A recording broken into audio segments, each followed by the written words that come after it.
Risnaldi Sikumbang.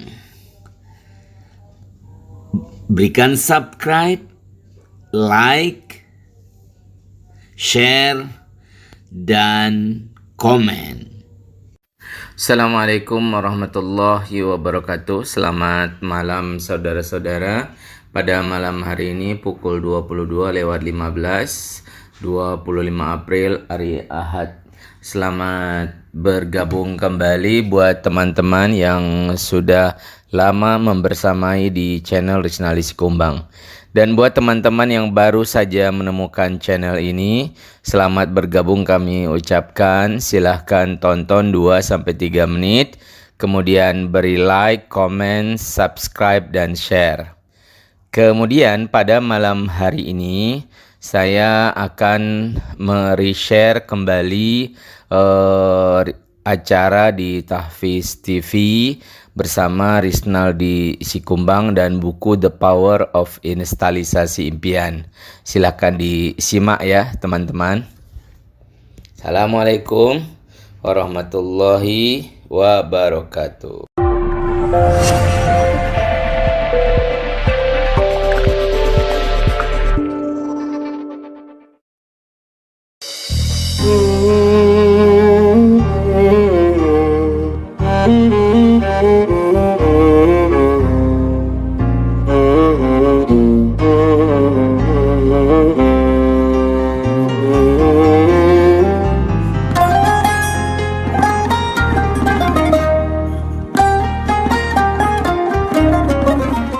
Bismillahirrahmanirrahim. Assalamualaikum warahmatullahi wabarakatuh. Allahumma salli wa sallim wa barik ala sayyidina Muhammadin wa ala alihi walhamdulillahi rabbil alamin. Sahabat Tahfiz TV dimanapun Anda berada, sobahal khair, good morning, dan saya ucapkan selamat pagi di pagi Jumat yang penuh barokah ini, tepatnya tanggal 4 September 2015. Jangan lupa sambil kita mempersiapkan diri untuk mengkaji banyak hal tentang kun fayakun for business, sunnah-sunnah Rasulullah SAW di hari Jumat jangan sampai dilupakan. Mandi, jangan lupa lihat kukunya, potong kukunya, lalu kemudian nanti yang laki-laki pergi ke masjid untuk sholat Jumat, ambil sunnahnya, berangkat dari jalur A, pulangnya lewat jalur B, lalu kemudian setelah sholat Jumat diusahakan kita langsung berintisyar, fantashiru fil ardi, kita langsung bertebaran di muka bumi untuk apa? Untuk berdagang. Jadi kalaupun Anda ditakdirkan Allah sebagai pegawai, maka cara berdagangnya tidak harus dengan menjual banyak barang. Habis sholat Jumat, mantengin itu komputer, mantengin itu handphone, ada dagangan kawan, di-share aja, itu termasuk udah dagang. Dan siapa tahu itu ada berkahnya. Baik, sahabat sekalian, dimanapun Anda bisa menikmati acara Tahfiz TV ini, baik yang melalui antena parabola, saya ucapkan terima kasih karena tentunya siarannya mudah diterima ya, insya Allah. Adapun yang streaming ya rada sabar-sabar sedikit karena mungkin saya ngomongnya sekarang mungkin baru keterimanya 30 detik kemudian, tapi tidak apa-apa, ilmu memang harus digituin, kudu disabarin ya. Di hadapan saya ini ada satu buku bagus banget nih, The Power of Instalisasi Impian.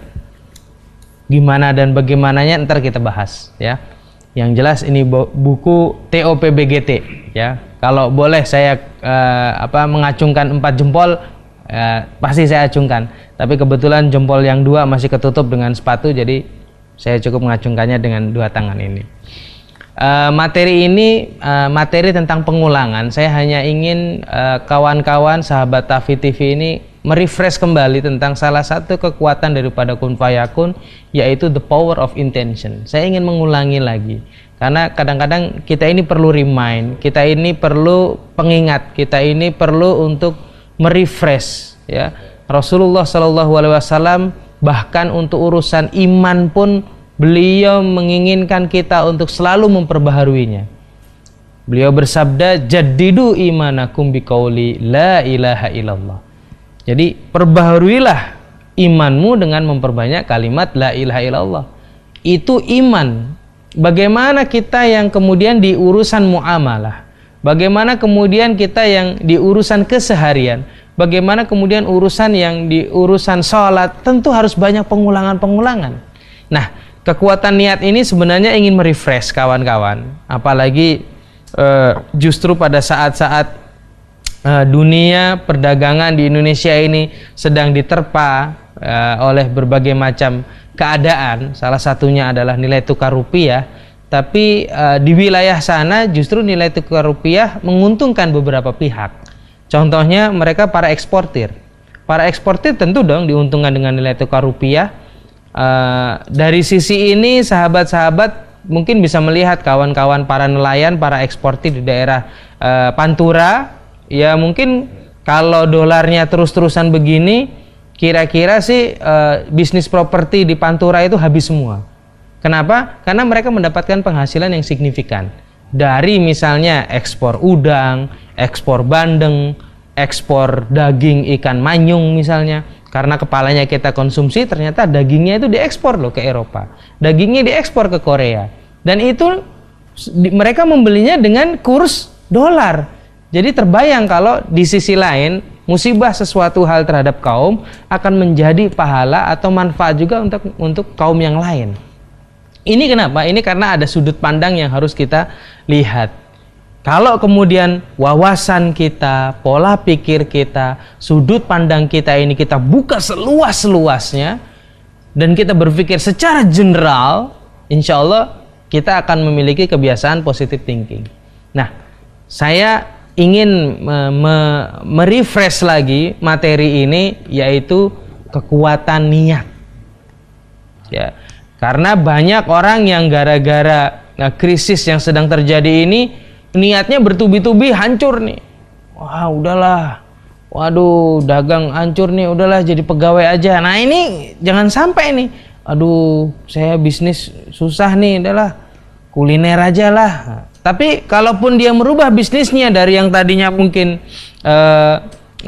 misalnya dia mulai garment, atau kemudian dia bisnisnya tadinya itu pengiriman keramik, tapi kemudian gara-gara dolar ini, saya mau kuliner aja deh. Ngomong kalimat kuliner aja itu rada-rada males. Ini dia lagi nggak punya power nih. Padahal niat itu ada powernya. Makanya ada buku The Power of Instalisasi Impian. Gitu. Nah, orang sukses itu harusnya bagaimana? Kekuatan seseorang untuk mendapatkan sukses karena niatnya itu harus bagaimana? Ini yang penting. Ya, belajar dari perjalanan dakwah guru kita Ustadz Yusuf Mansur. Saya dulu di awal-awal masuk Darul Quran masih sering mengikuti dakwah beliau, ke sana kemari, terbang ke sana kemari. Saya aja yang ngikutin tuh banyak capeknya. Saya ngikutin 2 hari tapi teparnya bisa 3 hari gitu, saking capeknya. Tapi beliau, sayanya tepar, beliau jalan lagi ke sana, jalan lagi sini. Sehingga suatu saat kita sempat bertanya gitu, apa sih Ustadz yang membuat antum ini kok fit terus, sehat terus, kuat terus, kesana kemari non-stop, ada lagi. Beliau cuma bilang, spiritnya, spirit ingin berdakwah, spirit ingin menjadi solusi. Nah, ini diniat. Itu tidak akan terjadi kalau nggak ada niat.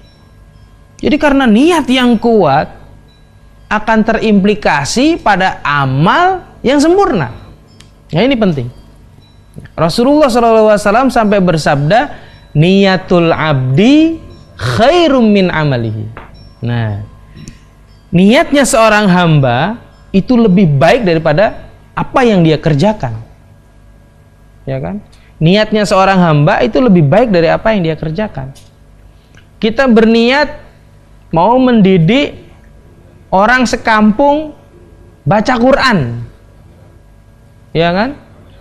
Maka kalau belum kita dapatkan target ini, berbagai macam upaya akan kita lakukan.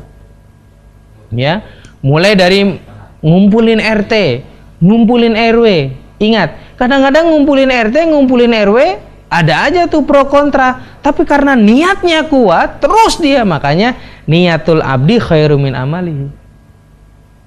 Akhirnya dia pikir, wah gimana nih? Akhirnya dia berpikir, wah saya harus nyari buku yang bagus, panduan. Saya akan mulai pagi untuk anak-anak. Begitu anak-anak sekolah jam 10, ibu-ibu selesai, nanti bapak-bapaknya malam. Terus tiap hari beliau menerima pelajaran mengaji, baca, tulis Al-Quran, huruf hijaiyah. Kalau orang dulu bilang huruf alif-alifan. Padahal yang belajar alif beneran, bukan alif bohongan, alif-alifan. Alif beneran yang dipelajari itu. Itu beliau terus tuh. Mulai dari yang, Pak Ustadz ini berapa ya bayarnya ya? Udah terserah.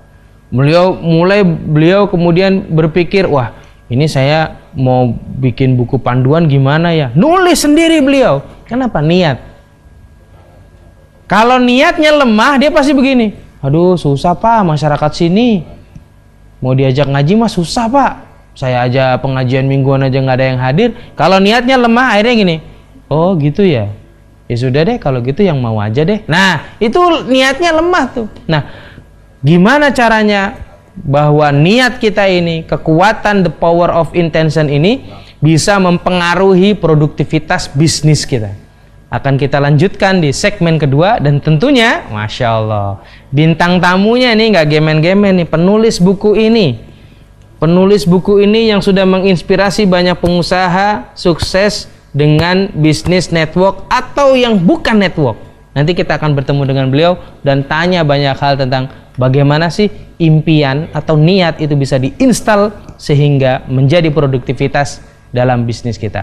Tetap di Kun Fayakun for Business, kekuatan niat masih bersama kita, Hendy Irawan Saleh dan kawan-kawan di Tahfidz TV.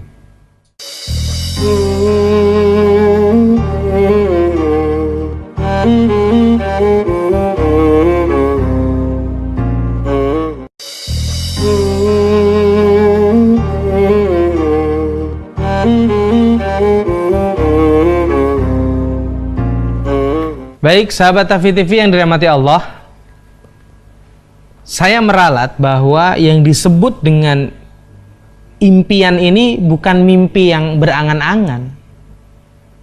Bahkan sebenarnya berangan-angan boleh, tapi tidak kemudian jadi khayalan.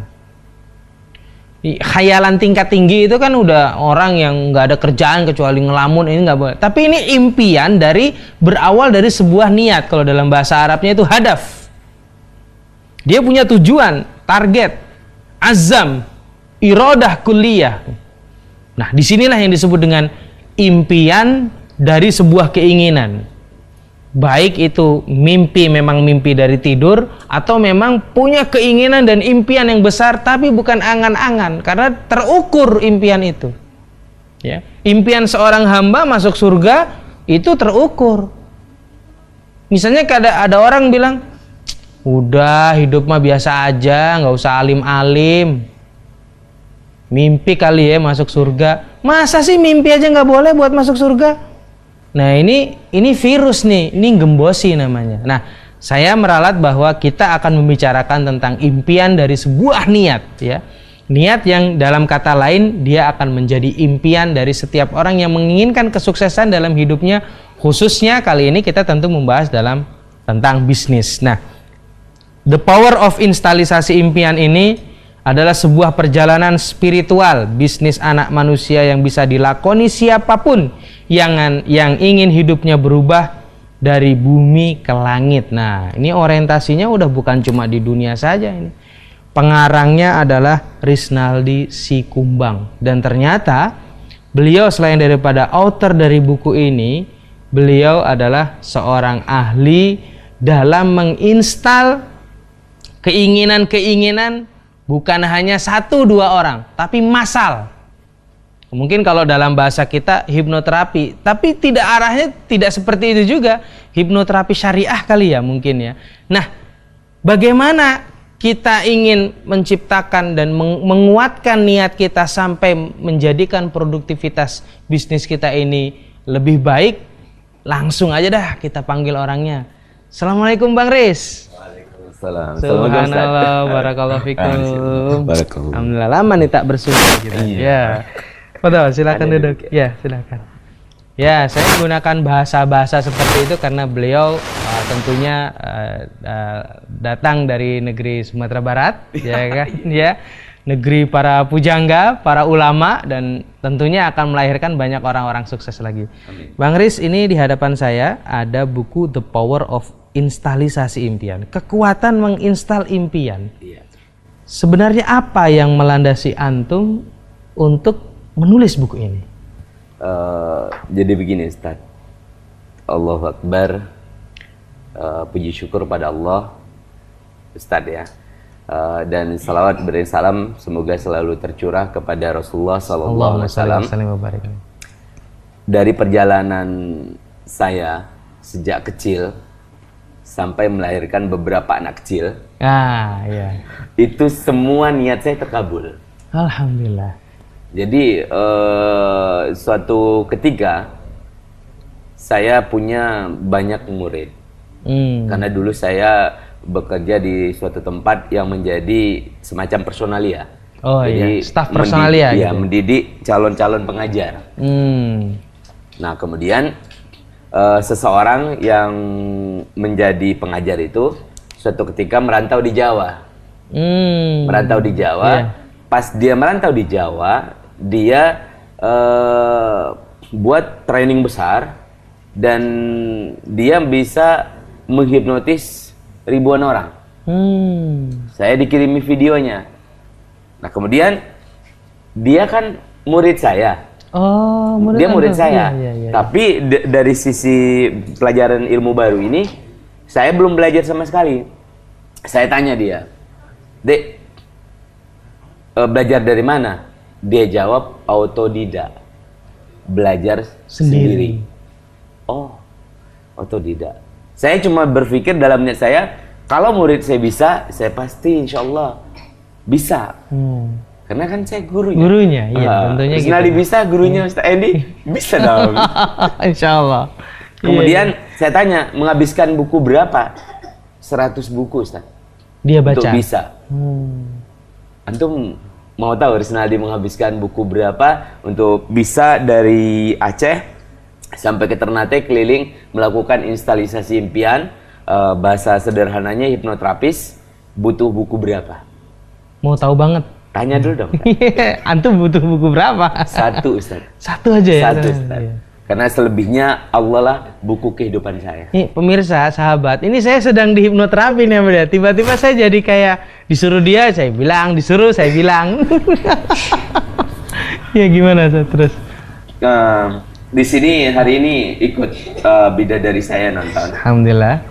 Dia jadi saksi tentang salah satu niat.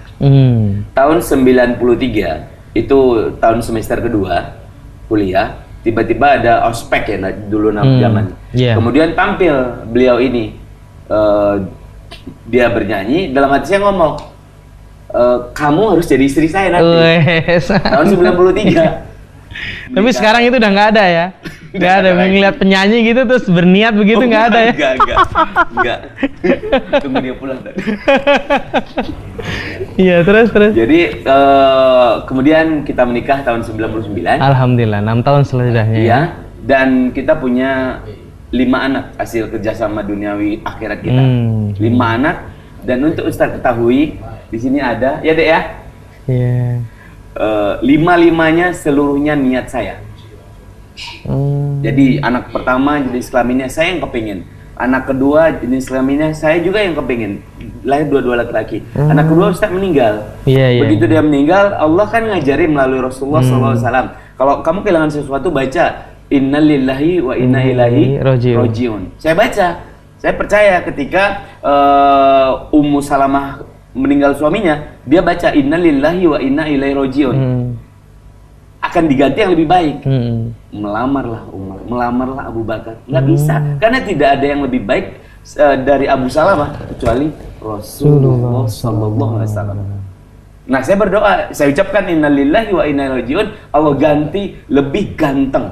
Dan sekarang ganti itu sudah masuk 6 juz Al-Quran di Sighar Darul Quran kita. Alhamdulillah ya. Dan kemarin terima kasih teramat sangat dari kami sekeluarga. buat guru kami, Ayanda Ustadz Yusuf Mansur, karena anak kami kemarin berhasil menjadi santri tahfiz terbaik di halakohnya. Alhamdulillah.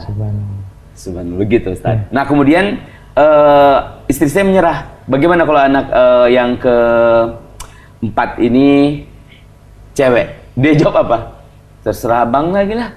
Dia udah nggak mau lagi bertengkar sama saya. Saya bilang ini pasti cewek. Insya Allah ini pasti cewek. Saya niatin kuat gitu. Dan benar anak yang keempat cewek. Lalu kemudian kita waktu itu tinggal di Jambi. Setiap anak itu beda kota. Beda kota. Kita tinggal di Jambi. Pas lagi rapat sama teman dia nguping. Saya bilang sama teman, dimanapun saya dipindahkan, saya harus ada anak di sana. Investasi akhirat. Nah kita dipindah ke Jakarta. Dipindah ke Jakarta. Akhirnya dapat anak terakhir. Saya pengennya apa? Laki-laki. Maulana Najmi Raja. Itu yang bungsu. Dan alhamdulillah Ustadz, ketika saya mau menulis buku ini, saya kepingin sebanyak-banyak orang mudah menginstal impian. Seperti itu. Jadi ketika dia memiliki niat sesuatu, dia tinggal bilang sama Allah akan terjadi. Ini nih aneh bocorin rahasianya Ustadz ya. Jangan sampai yang lain tahu Ustadz, begini. Aneh kan kepingin banget tampil di TV. Tapi syarat bagi aneh harus pertama itu tahfiz TV. Terus? Tapi aneh nggak bilang ke siapapun. Sama istri nggak bilang, sama antum pun nggak bilang. Aneh bilangnya sama Allah aja. Rahasia selanjutnya tadi lanjutin di segmen selanjutnya ya. Baik para sahabat Tafi TV yang dirahmati Allah. Nanti kita akan bahas lagi sedikit dari isi buku ini. Kalau banyak ya nanti tentunya teman-teman bisa join di bisnis-bisnis yang ada di Ustadz Yusuf Mansur atau di pelatihan-pelatihan yang langsung dilaksanakan dan dimaterikan oleh beliau. Nanti tetap di segmen selanjutnya, tetap di Tafi TV, Kun Fayakun for Business.